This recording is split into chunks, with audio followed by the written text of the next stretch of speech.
오늘 증거할 말씀은 마가복음 5장 25절에서 29절 말씀입니다. 12회를 혈루증으로 앓아온 한 여자가 있어 많은 의사에게 많은 괴로움을 받았고 가진 것도 다 허비하였을 때 아무 효험이 없고 도리어 더 중화해진 차에 예수의 소문을 듣고 무리 가운데 끼어 뒤로 와서 그의 옷에 손을 대니 이는 내가 그의 옷에만 손을 대어도 구원을 얻으리라 구원을 받으리라 생각하미라. 이에 그의 혈류 근원이 곧 마름에 병이 나은 줄을 몸에 깨달으니라. 아멘.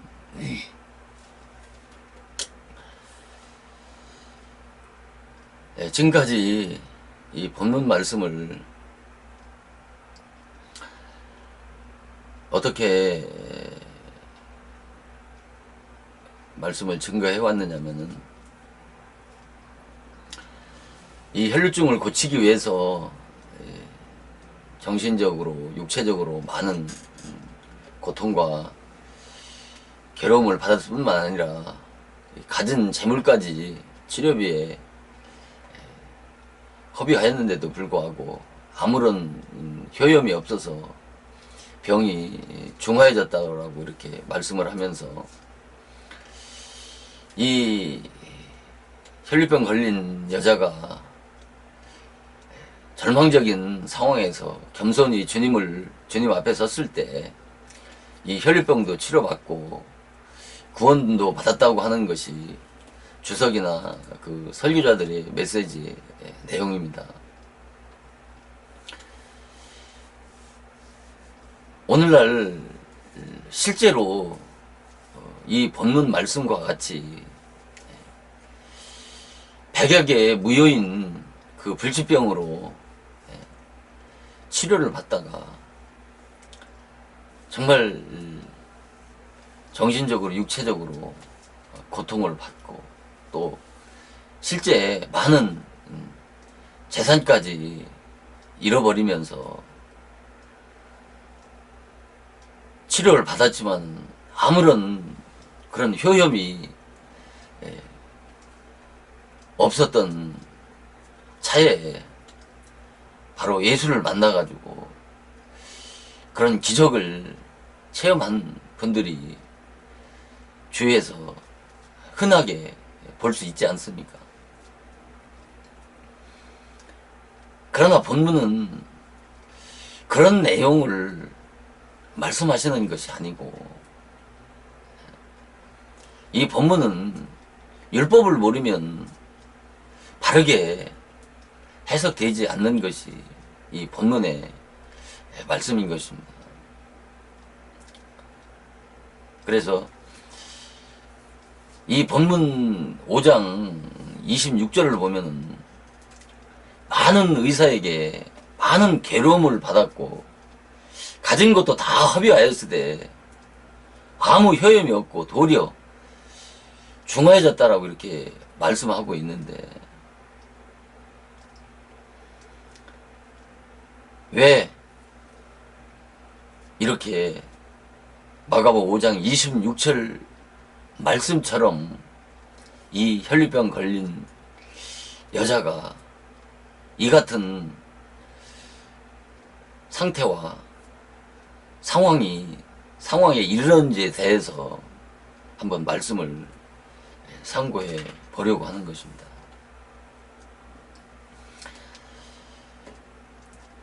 거듭나지 못한 완악하고 또 강박한 그런 자의 그런 지체의 본성에 율법의 빛이 비치게 되면 죄가 보이기 시작할 것 아닙니까?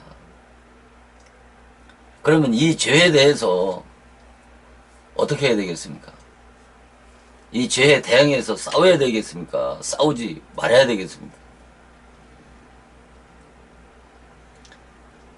이 죄와 싸워야 죄가 보이기 시작하고 자기 안에 있는 그 무시무시한 죄의 정체를 깨달을 수가 있는 것입니다.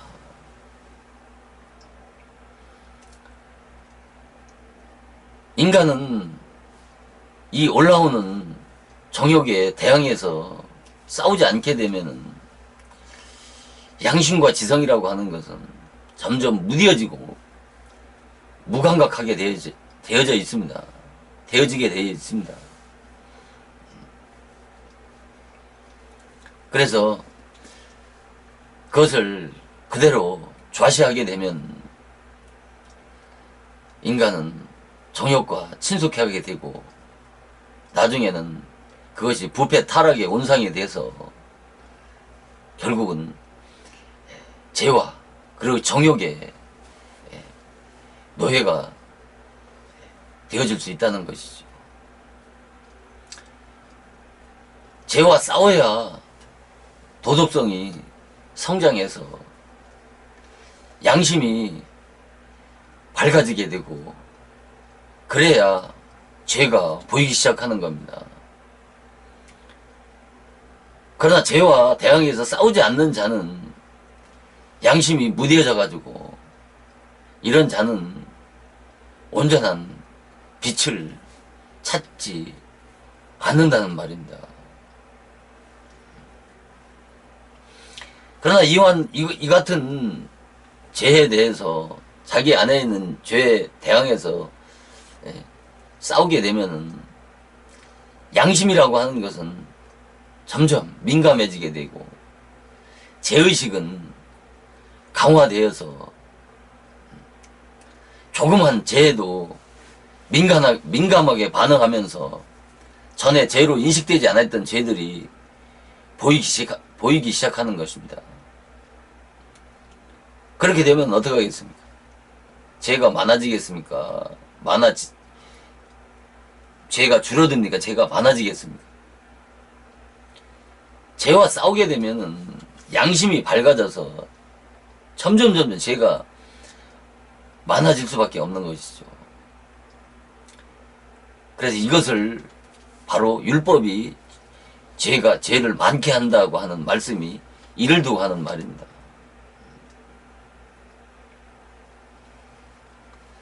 죄가 많아지면 어떻게 하겠습니까? 거듭나지 못한 인간은 그 죄에 대항해서 피 터지게 싸워보지만 그 죄에 패하고 넘어진 횟수가 잦아지게 되고 그로 인해서 자기 자신에 대해서 절망하게 되고 좌절하게 될 수밖에 없는 것이죠. 이같이 죄와 자기 자신 안에 있는 죄와 피 터지게 싸우게 되면 죄가 많아짐으로 인해서 그 죄로 인해서 많은 괴로움과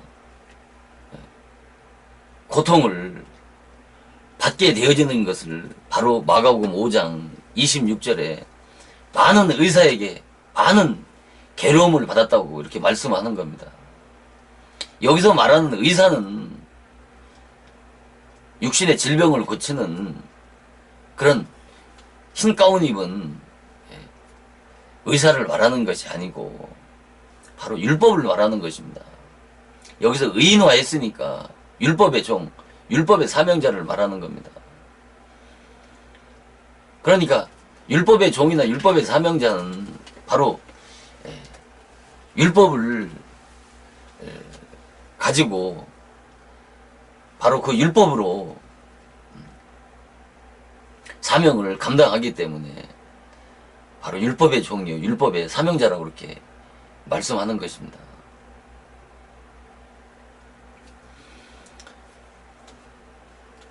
그래서 이 혈류병 걸린 여자가 처음보다 그러니까 여기서 허비했다라고 그러지 않습니까? 마가복음 5장 26절에 보면은 가진 것도 다 허비하였다고 이렇게 말씀을 하는데 이 허비하였다고 하는 것은 자기가 가지고 있는 치료비 때문에 많은 재산이 소비되어진 것을 말씀하는 그런 말씀이 아니고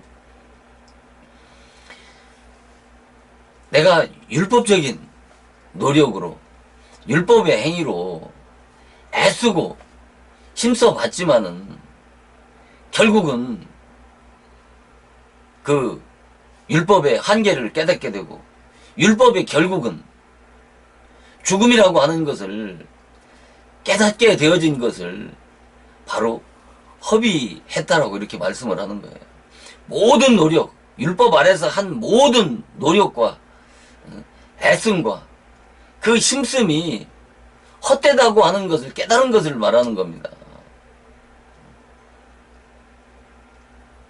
그래서 효염이 없고 더 중화해졌다라고 하는 건 병이 더 중화했다. 당연히 중화질 수밖에 없는 것이죠.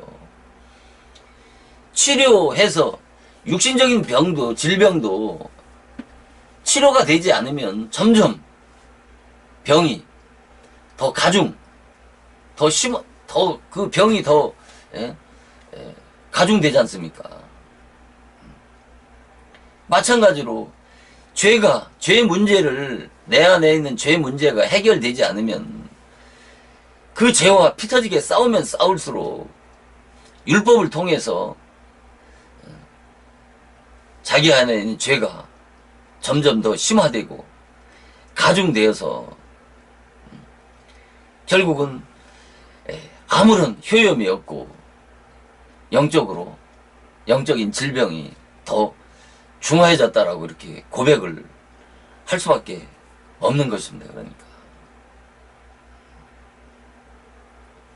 그래서 여기 마태복음 9장 12절 13절에 보면은 건강한 자에게는 의원이 쓸데없고 병든 자에게 쓸데있느니라. 내가 궁의를 원하고 제사를 원치 않은 뜻이 무엇인지를 배우라. 의인을 부르러 온 것이 아니라 죄인을 부르러 왔다 하신 말씀 있지 않습니까? 여기서 건강한 자라고 하는 것은 바로 자기가 의로운 줄 알고 자기가 죄인인 줄 모르는 누가복음 18장에 나오는 의롭다고 하는 바리새인을 말하는 것이고, 여기서 병든 자라고 하는 것은 자기가 티끌만한 의도 없는 절망적인 죄인이라고 하는 세려 같은 자를 여기서 병든 자라고 말씀하는 겁니다. 그래서 예수님께서 여기서 의원은 바로 예수님을 말씀하시는 겁니다. 그러니까 예수님이 이 땅에 오신 것은 자기가 의로운 줄 알고 죄인인 줄 모르는 바로 그런 건강한 자를 위해서 오신 것이 아니고, 티끌만한 의도 없이 절망적인 죄인이라고 깨달은 바로 병든 자인 죄인을 구원하러 이 땅에 오셨다라고 하는 것이죠. 그래서 여기서 의원은 예수님을 말씀하시는데, 바로 마가복음 5장 26절에서 말하는 의사는 바로 율법의 사명자를 말씀하는 겁니다. 여기서 이건 여기에서 실질적으로는 율법의 주관자를 말하는데, 율법의 주관자라고 얘기하면 복잡해지니까 율법의 사명자라고 그렇게 이해하시면 됩니다. 그러니까 율법이 필요 없는 게 아니고 율법의 사명자가 필요 없는 게 아니죠. 그러니까 율법의 사명자, 율법의 종은 어떻게 만드는 거예요? 무엇을 만드는 거예요? 죄인을 만드는 거예요. 인간이 의롭지 않고 죄만 있는, 구원이 필요한, 하나님의 은혜가 필요한 죄인이라고 하는 것을 깨닫게 하는 거예요.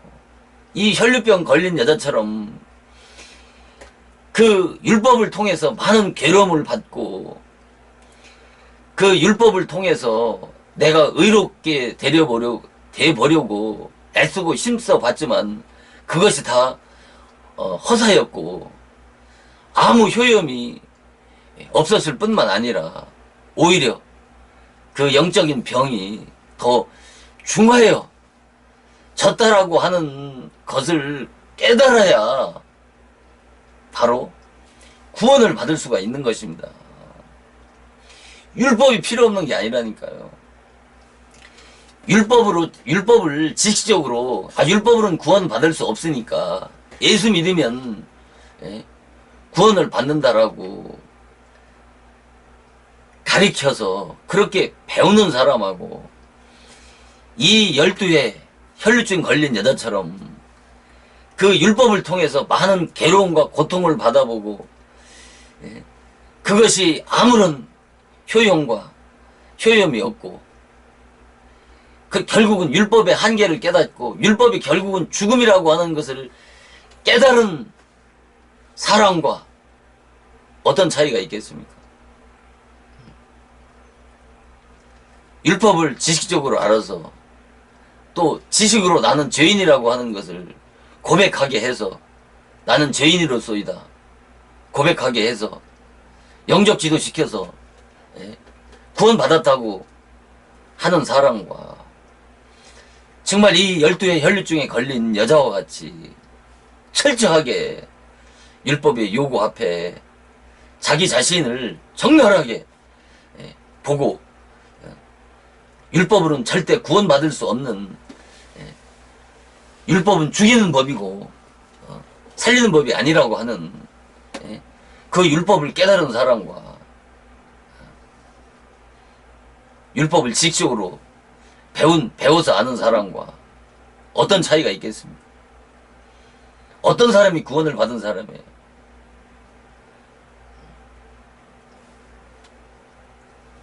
얼마든지 영적기도 시켜서 예수 믿게 해서 구원을 받을 수 있게 할 수 있다니까요.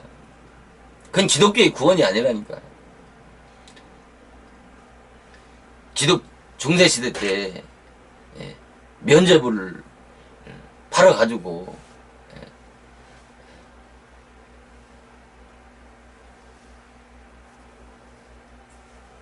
그 면죄부로 인해서 구원받은 줄 알게 하는 것보다도 더 악한 것이 바로 오늘의 기독교의 구원교리인 것입니다. 그래서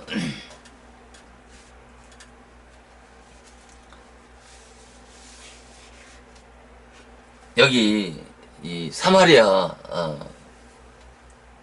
여인에 대한 기사가 나오는데 요한복음 4장에 보면은 예수님이 이 사마리아 여인에게 내 남편을 불러오라고 그렇게 말합니다. 그러니까 이 사마리아 여인은 남편이 없다라고 그렇게 고백을 하는데 근데 그 다음을 보면은 예수님이 내 남편이 없다는 말이 옳도다. 그러시면서 예수님께서 내 남편이 5 있었으나 지금 있는 남편이 내 남편이 아니로다. 아니라고 그렇게 말씀하십니다. 아니, 남편이 분명히 있는데 왜 남편이 없다라고 하냐 말이에요. 그리고 이 사마리아 여인도 남편이 있음에도 왜 남편이 없다라고 하느냐 말이에요. 여기서 말하는 남편은 바로 피남편인 율법의 남편을 말하는 겁니다. 모세의 아내 시보라가 그 양피를 베어가지고 모세에게 던지면서 당신은 비남편이로소이다 그렇게 하지 않습니까? 그 말은 무엇입니까? 모세는 구약을 대표하는 율법의 남편을 상징하는 겁니다. 율법의 사명자. 율법의 대표자가 구약의 율법의 대표자가 모세인 것입니다. 그러니까 이 남편이 없다라고 하는 말은 무엇을 말하냐면은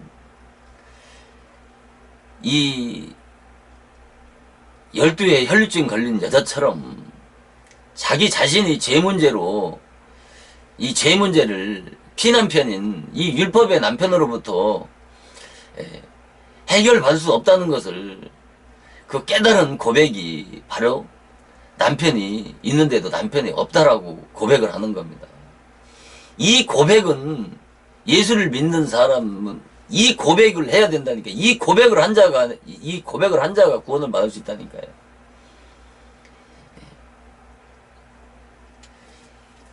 이 고백은 율법으로부터 질책과 책망을 받아서 의에 지르고 목마름이 극에 달한 그런 영적 상태를 말하는 겁니다. 그래서 율법 아래서 여기까지 자라고 성장을 해야 바로 일곱째 남편인 본 남편인 바로 예수를 만날 수가 있는 것입니다. 그래서 여기 보면은 여섯 남편이라고 그러지 않습니까? 이 여섯 남편이라는 이 여섯이라고 하는 수가 아주 너무나도 중요한 수입니다. 이것은 계시록의 666과 아주 직접적인 연관에 있는 아주 중요한 단어입니다. 이 666을 뭐 바코드니 베리칩이라고 하는데 말도 되지도 않은 소리예요. 베리칩을 몸에 이식해가지고 뭐 100개 1000개를 받아보세요. 구원하고 무슨 상관이 있나. 물과 성령으로 거듭나지 못하면은 전부 이 짐승의 표를 다 받는다니까요. 666인 이 짐승의 표를 다 받게 돼 있다니까요. 거듭나지 않은 자에게 이 666 표를 받는 것이지. 거듭난 자에는 성령으로 인침받은 자를 무슨 아니 성령으로 인침받은 자가 무슨 또 666 표를 받아요.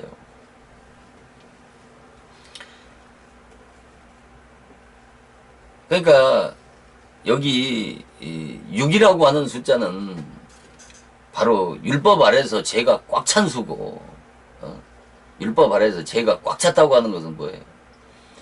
율법 아래에서 자기가 죄인이라고 고백하는 자를 말하는 겁니다. 그리고 육수는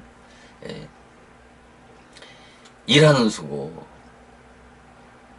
또 종노릇하는, 율법 아래에서 종노릇하는 수예요.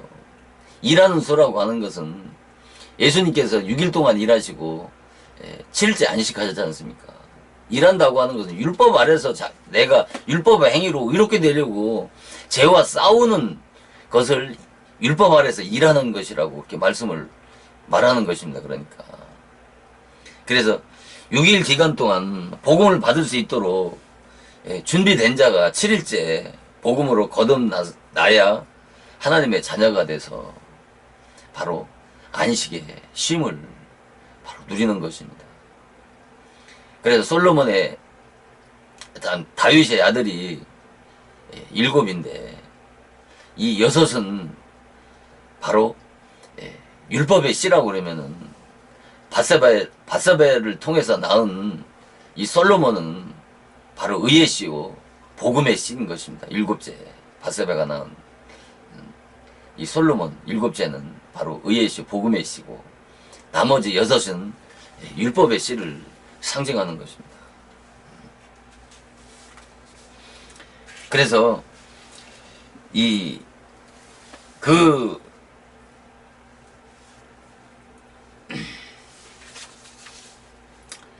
시간이 없어서 상세하게 다 말씀은 드리기가 그렇고 중요한 것만 몇 가지 더 말씀을 드리고 마치도록 하겠습니다. 여기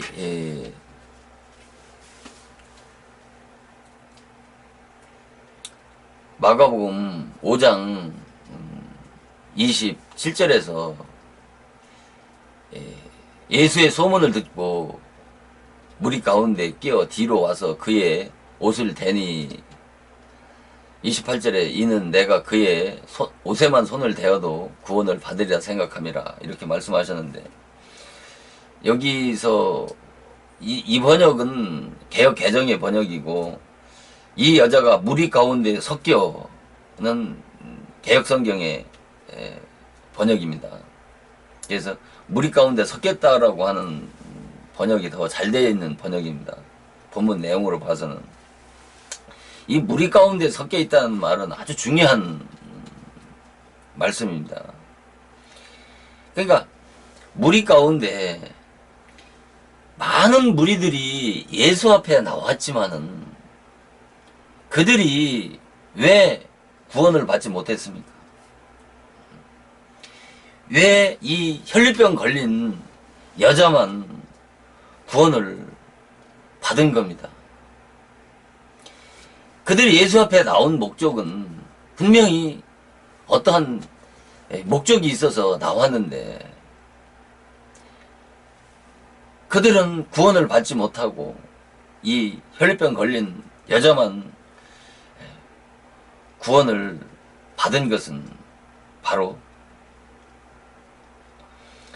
이 혈류병 걸린 이 여자는 바로 자기가 죄인인지를 깨달았기 때문에, 율법을 통해서 자기가 어떤 죄인인지를 깨달았기 때문에 이 혈병 걸린 여자가 구원을 받은 것이고, 나머지 많은 무리가 섞여 있었지만은 그 가운데 그 많은 무리들은 구원을 받지 못한 것은 바로 그들이 자기 자신이 어떤 죄인인지를 깨닫지 못했기 때문에 구원을 못 받은 것입니다.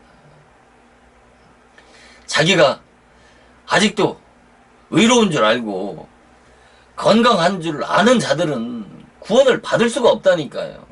천하 없어도 영적 기도를 100번을 시켜도 구원을 받을 수가 없는 거예요. 내가 병든 죄인이라고 하는 것이, 구원이 필요한 죄인이라고 하는 것을 깨달아야 예수님께서 구원해 주시는 것입니다. 그래서 많은 무리가 있었지만은 그 가운데 이 혈류병 걸린 여자만 구원을 받은 것은 바로 이 자기 자신이 정말 하나님의 은혜가 필요한 정말 절망적인 죄인이라고 하는 것을 철저하게 깨달았기 때문에 그가 구원을 받을 수 있었던 것이고, 많은 무리가 있었지만 구원을 받지 못한 것은 그들이 어떤 죄이라고 하는 것을 깨닫지 못했기 때문에 구원을 받지 못했다라고 하는 것을 말씀하는 것이 바로 무리가 가운데 섞여서 라고 그렇게 말씀을 하는 것입니다. 그래서 이 말씀과 유사한 말씀이 뭐가 있냐면, 요한복음 5장에 보면 그 베데스다 연못에 그 행각이 5이 있었는데 거기에 많은 많은 병자와 소경과 절뚝발이 또 혈기 마른 자들이 있었지 않습니까? 그런데 그 가운데서 바로 38년 된 병자만 치료를 받았습니다. 그 이유가 무엇이겠습니까?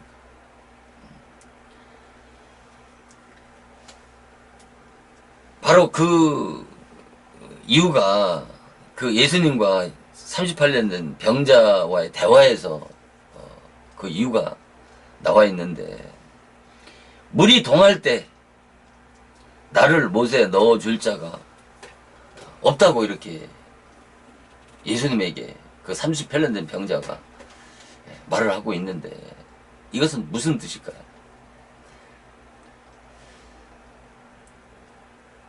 이 38년 된 병자는요, 옴짝달싹 할 수 없는 그런 상태예요. 그러니까 몸 하나 추스릴 수 없는 어떤 제3자의 도움 없이는 도저히 그 물에 동하는 연못에 들어갈 수가 없는 것이에요.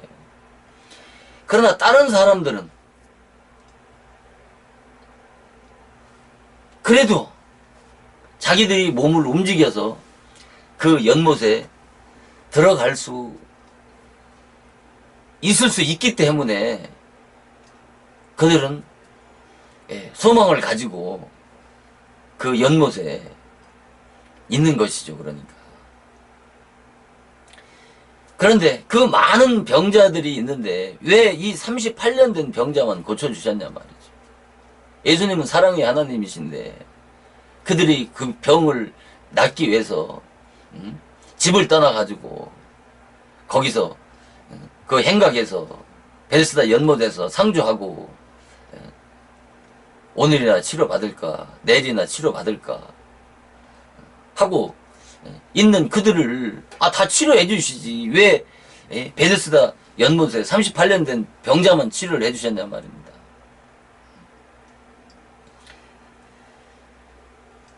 이 38년 된 병자는요,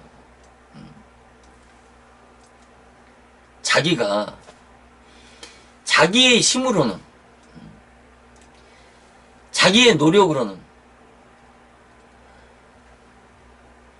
이제는 어떤 제3자의 도움이 없이는 한 발짝도 움직일 수 없는 그런 그 영적인 병이 아주 중한 상태를 말하는 것입니다. 이것은 무엇을 말하겠습니까? 자기 자신이 정말 절망적인 죄인이라고 하는 것이죠.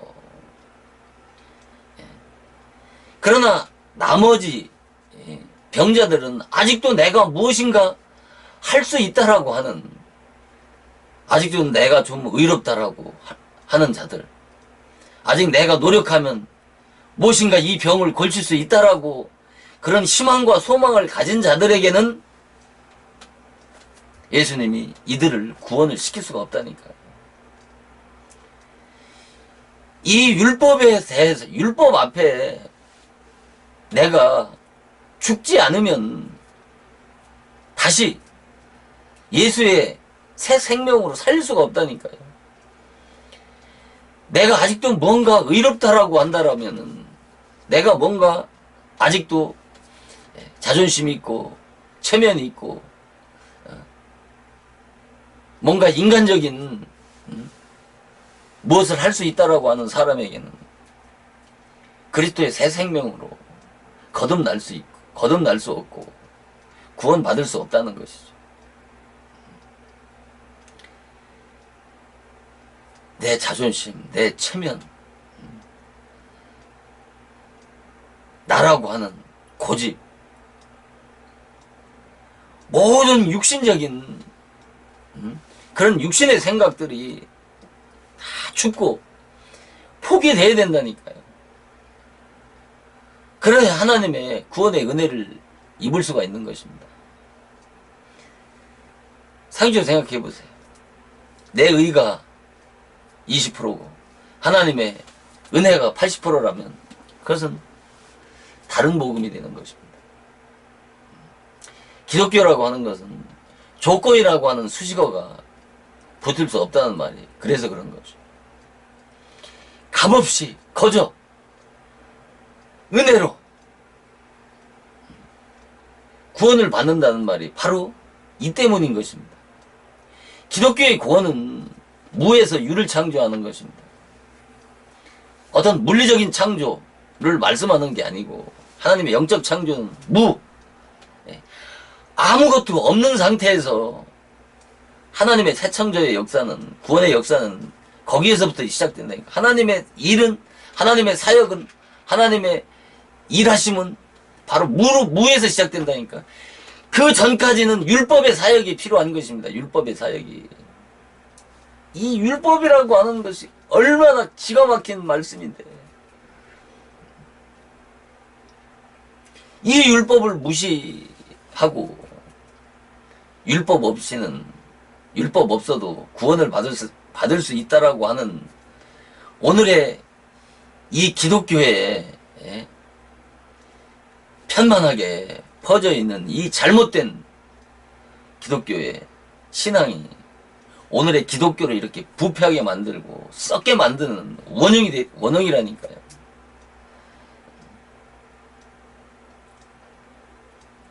율법신앙의 기초가 없이 복음신앙으로 완성을 이룰 수가 없는 거예요. 구원을 이룰 수가 없다니까요. 제 말을 믿지 않아도 좋아요. 그러나 나중에 하나님 앞에 갔을 때 슬피 울며 이를 갈미 있으리라고 하는 그 말을 다시 기억할 수 있을 겁니다. 이건 뻥치는 게 아니라니까요. 이 율법이라고 하는 것이 정말 어려운, 기독교의 가장 어려운 난제라니까요. 저는 이 말씀 가지고 수십 년을 씨름했던 사람, 씨름한 사람이에요. 이런 말씀을 증거하면은 알레고리니 율법주의니 그냥 함부로 말들 하는 경우들을 너무나 종들을 통해서 상처를 많이 받아가지고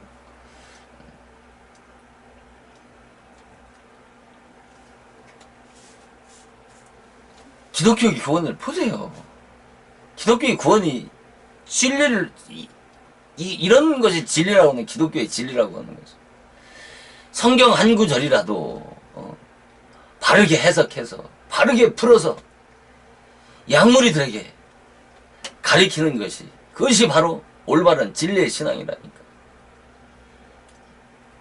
종교적인 교훈이나 훈계, 철학, 윤리적이고 도덕적인 교훈이나 권면, 유창하고 세련된 언변으로 감동 주고 가마를 쳐가지고 울리고 웃기는 소리, 잘 먹고 잘 사는 그런 기복적인 소리와 이런 진리와는 전혀 다른 차원이라니까요. 이거 율법을 못 깨달으면은 똑같은 소리라도 분별할 수가 없는 겁니다. 선악과 생명과를 똑같은 나무 열매예요. 그런데 어느 건 생명나무고 어느 건 선악과라고 하는 것을 분별하기가 하늘의 별 따기라니까요. 거짓과 참을 분별한다는 것만 기독교에서 거짓과 참을 분별한다는 것만큼 어려운 게 없는 거예요.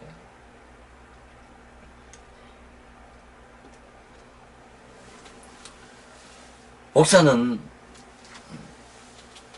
세상적인 육신적인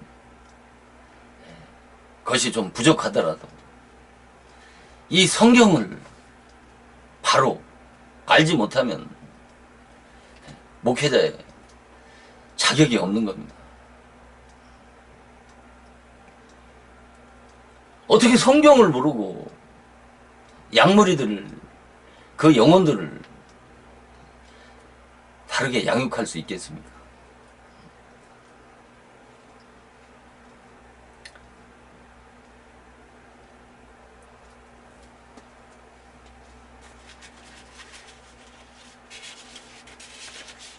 그래서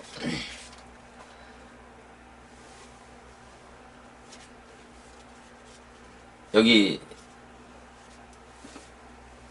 28절에 보면 내가 예수의 옷에 손만 대어도 구원을 얻으리라고 이렇게 말씀을 하지 않습니까? 이게 우리말에 지푸라기라도 잡는다는 말이 있지 않습니까? 그것은 어떤 절박한 심정을 표현하는 것 아니겠습니까? 그러니까 이 여인이 율법을 통해서 그 율법 아래서 죄 때문에 이 영적인 고민을 심각하게 했기 때문에 그로 인해서 그 구원을 받고자 하는 그 죄로부터 벗어나려는 그 절박한 그 심정을 바로 예수님의 그 손만을 대도 나으리라고 하는 그런 표현을 그렇게 말씀하고 계시는 것입니다. 그러니까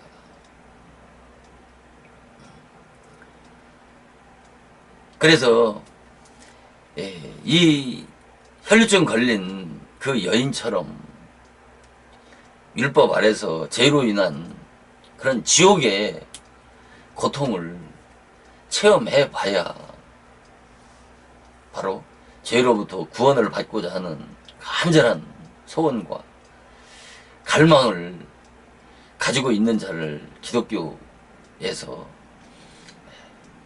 바로 목마르다, 가난하다고 이렇게 말하는 것입니다. 죄로 인한 고통과 아픔도 겪어보지 않은 자에게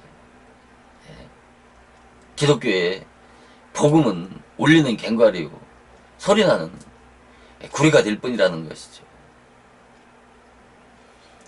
그래서 율법을 통해서 구원 얻고자 하는 그런 갈망과 소원도 없이 또 죽음의 체험도 없이 예수 믿으면 구원 받는다라고 하는 그런 교리적인 지식을 지성으로 이해한 것을 가지고 구원 받았다고 하는 것은 그것은 속고 있는 것입니다. 그래서 예수님께서 이 혈루증 걸린 그 여자를 치료한 것은 바로 그 육신의 질병을 치료한 것이 아니고 이 영적인 질병을 바로 치료한 것을 말씀하는 겁니다. 그러니까 예수님께서 이 땅에 오신 것은 그런 육신의 질병이나 고치러 오신 것이 아니고 이 영적인 질병인 죄로 죽어가는 영혼을 고쳐서 영적인 새 생명을 주시기 위해서 그 복음 역사의 그림자로 표적을 행하신 것입니다. 그래서 각종 기사 이적을 체험하고 회개의 체험을 해서 불받고 또 방언받고 하는 이런 영적인 체험과 예수를 믿어서 거듭나서 옛사람이 죽고 새사람으로 변화된 이런 내적인 체험과는 전혀 다른 차원이라는 것이죠. 전자는 율법적 종의 영의 역사라면 후자는 바로 복음적 성령의 역사라고 하는 측면에서 전혀 다른 차원을 말씀하는 겁니다. 그래서 성경에 보면은 아담 안, 또 율법 안, 예수 아니라고 그렇게 말씀을 하지 않습니까? 성경에 보면 아담 아니라고 하는 것은 거듭나지 못한 옛사람의 세계를 말하는 것이고, 예수 아니라고 하는 것은 바로 거듭난 새사람의 세계를 말씀하는 겁니다. 그럼 율법 안은요?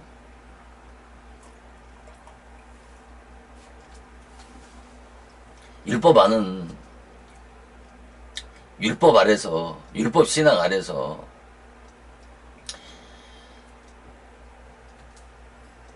종교를 가지고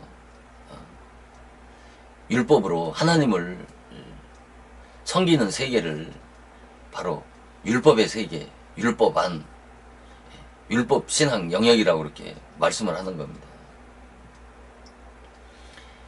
그래서 이 율법 신앙 영역이라고 하는 것은 교회 처음 나오면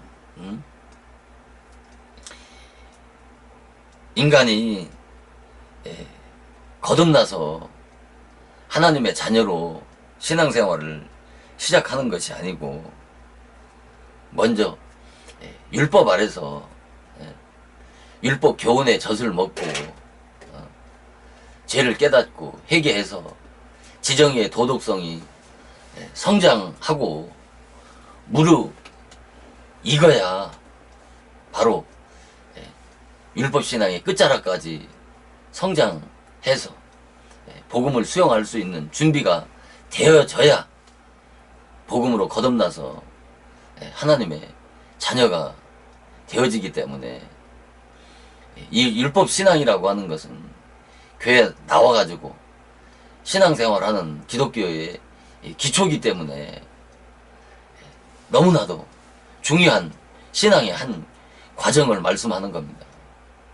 율법신앙을 통과하지 아니하고 복음신앙으로 나오는 사람은 단 한 사람도 없는 것입니다. 이 중요한 신앙 영역을 무시해버리고 예수 믿으면 구원받는다라고 하는 기독교의 이 교리는, 기독교의 이 구속론은 너무나도 왜곡되고 잘못되어졌다는 것이죠. 그래서 육신의 이 유출병은 얼마든지 세상 의사가 치료할 수 있다니까요. 이 유출병. 또 기독교에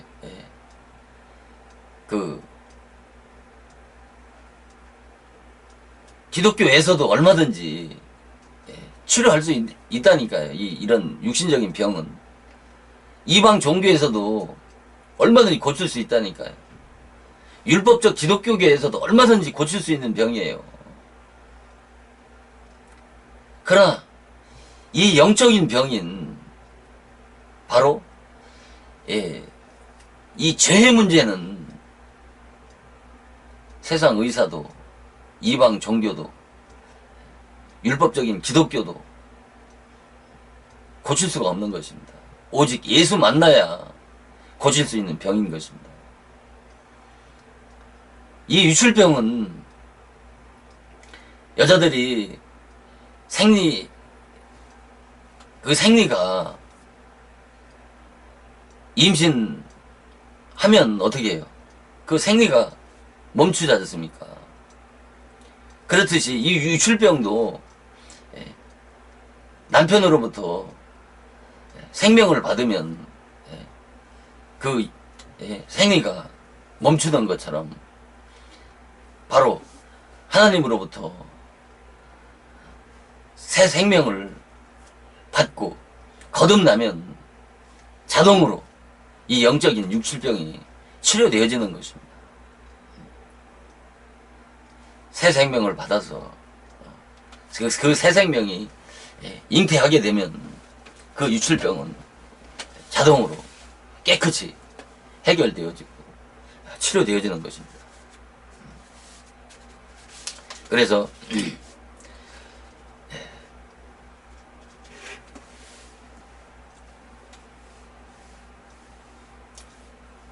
마지막으로 한 말씀을 더 드린다면 여호수아서 6장 26절에 보면 여호수아가 그때 맹세로 무리를 경계하여 가로되 이 여리고 성은 누구든지 일어나서 건축하는 자는 여호와 앞에서 저주를 받을 것이라.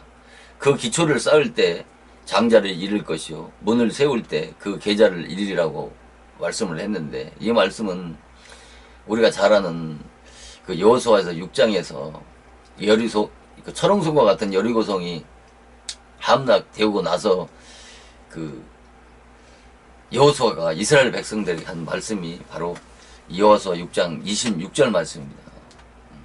이 여리고성을 건축하는 자는 저주를 받을 것이고 기초를 놓는 자는 장자를 잃을 것이고 그 문을 세우는 자는 여리고성에 문을 세우는 자는 계좌를 잃으리라고 말씀을 했는데, 이 계좌는 막내를 말씀하는 겁니다. 그러니까 장자와 막내, 자식들을 모두 잃어버린다는 것이죠. 이 예언이 바로 수백 년 후에 이 히엘이라고 하는 자가 여리고성을 건축하고 그 문을 세웠을 때 그 장자와 계좌를 다 잃어버린 그 사건이 왕상 16장에 나오는데, 이것은 무슨 말씀이냐면은 바로 예수님이 그 육체가 갈기갈기 찢겨가지고 물과 피를 다 쏟으시고 그 생명 바쳐가지고 그 폐하신 그 율법을 다시 세우는 자는 저주받을 것이고 장자와 계좌를 잃어버릴 것이라고 이렇게 말씀하신 것입니다. 바로 율법의 행위로 구원을 받으려는 자는 저주를 받을 것이고 율법 아래 있는 자들을 저주 아래 있는 자라고 이렇게 말씀하셨지 않습니까? 그래서 그 갈라디아 3장 13절에 예수께서 저주를 받은 바 되사 율법의 저주에서 우리를 성령하셨다고 그러지 않습니까? 율법의 저주에서 우리를 성령하셨단 말입니다. 그리고 에베소 2장 14절 15절에 원수된 것, 그 계명의 율법을, 예? 원수된 것, 그 계명의 율법을 자기 육체를 폐하셨다고 하잖아요. 계명의 율법이 바로 원수란 말입니다. 원수. 왜 원수입니까? 죄인에게 형벌과 심판을 요구하기 때문에 바로 구원받은 하나님의 자녀들에게는, 신자들에게는 바로 율법이 원수가 되고 저주가 되고 죽이는 법이 되는 것입니다. 계명의 율법이. 그리고 우리를 거역하는 것에 대해서 죽었으니 이제 율법에서 벗어났도다. 로마 7장 6절에. 그리고 영의 새로운 것으로 섬길 것이요 의문에 묵은 것으로 섬기지 아니한다고 그러지 않습니까? 의문에 묵은 것으로 섬기지 않는다고 그러지 않습니까? 그러면서 골로에서 2장 14절 15절에 우리를 거스리고 대적하는 그 의문의 증서를 도말하셨다고 그러지 않습니까? 그리고 십자가에 못 박으셨다고 그러지 않습니까? 그 의문의 증서가 바로 율법인 것입니다. 그래서 2000년 전에 갈보리 십자가에서 율법의 모든 요구를 성취하시고 완성을 하셨습니다. 그 2000년 전에 우리의 구원이 역사적으로, 객관적으로 성취되고 완성이 되어진 것은 사실이지만 그 2000년 전에 성취된 그 구원이 우리 안에, 우리 심령 안에 성령의 내주로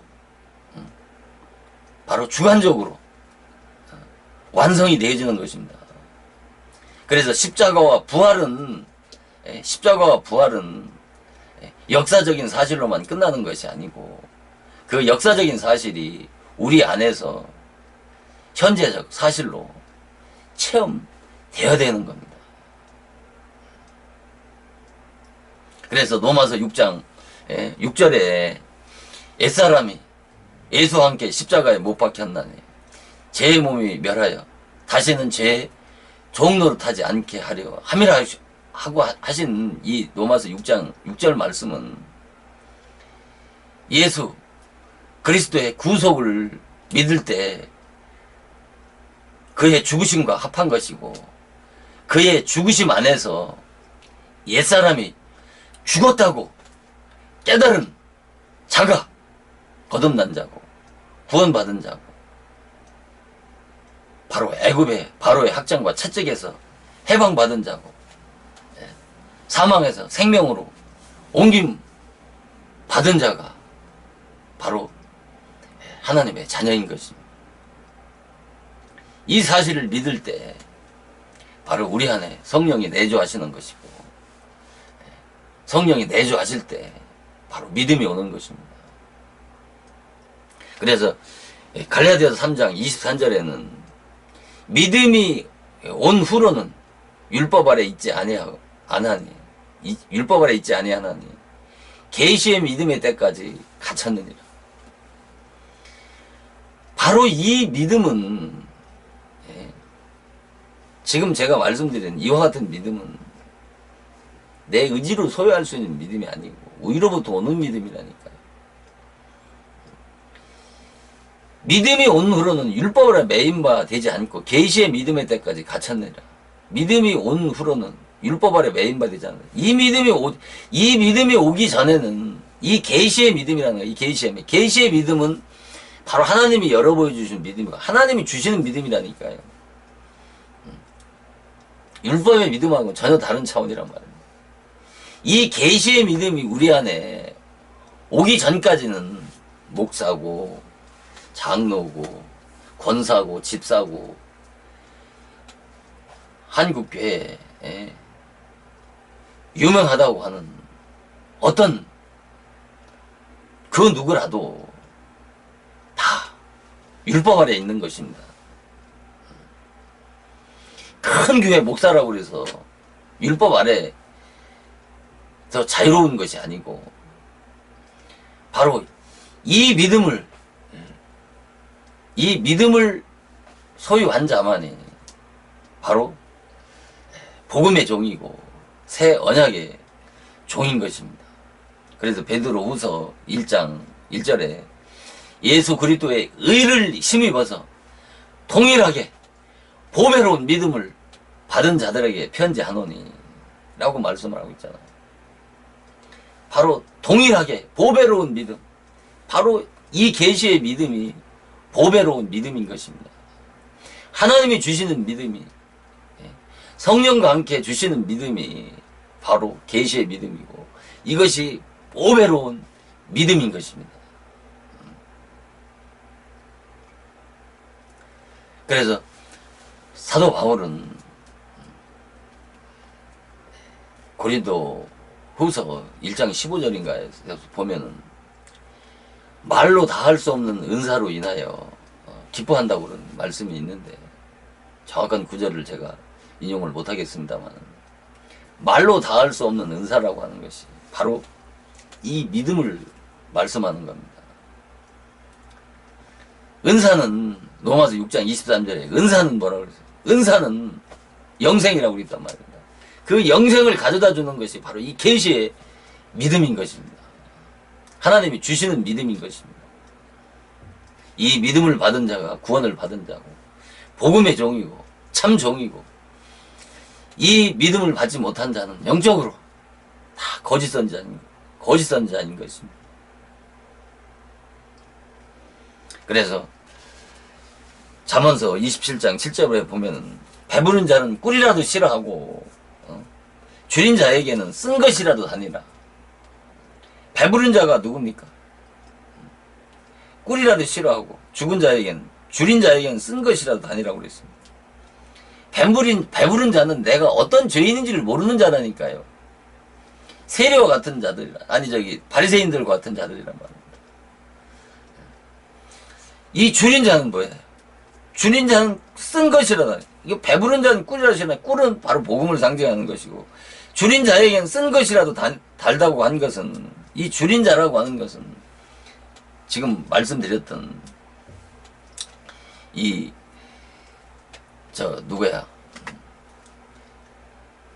이 혈루증 걸린 여자나, 또, 사마리아 여인이나, 또, 38년 된 병자와 같은 그런 영적 상태에 있는 자를 바로 줄인 자라고 하고 말씀하는 것이고, 이런 자를 가난하다고 말씀하는 겁니다. 이런 자에게는 쓴 것이라도 달다. 이 쓴 것이라고 달다. 쓴 것을 바로 복음을 말씀하는 겁니다. 이런 자에게 복음이 효임이 있다고 하는 겁니다. 누가복음 1장 53절에 줄인 자에게는 배불리시고 부자는 공수로 돌려보내신도다라고 말씀하셨어요. 줄인 자에게는 배불리시고 부자에게는 공수로 보내신다는 말입니다. 줄인 자가 바로 배불리신다는 것은 이 사마리아 여인과 같은 여자가 줄인 자, 이런 자들에게 배부르신다는 게 무엇으로? 복음으로. 그리스도 안에 있는 그 무궁무진한 풍성한 은혜로 부유케 하신다는 말이고, 부자는 공수로 돌려보내신다고 하는 말씀은, 부자는 영적으로 자기가 어떤 죄인인지를 모르는 자가 부자인 것입니다. 그러니까 이런 부자에게는 복음이 주어질 수 없다는 말씀이고, 이런 자에게 복음은 울리는 괭과리요 소리나는 구리라는 말입니다. 그러니까 이 본문 말씀을 더 상세하게 말씀을 드려야 되는데 시간이 없어서 더 상세하게 말씀 드리지 못하는 그 한계를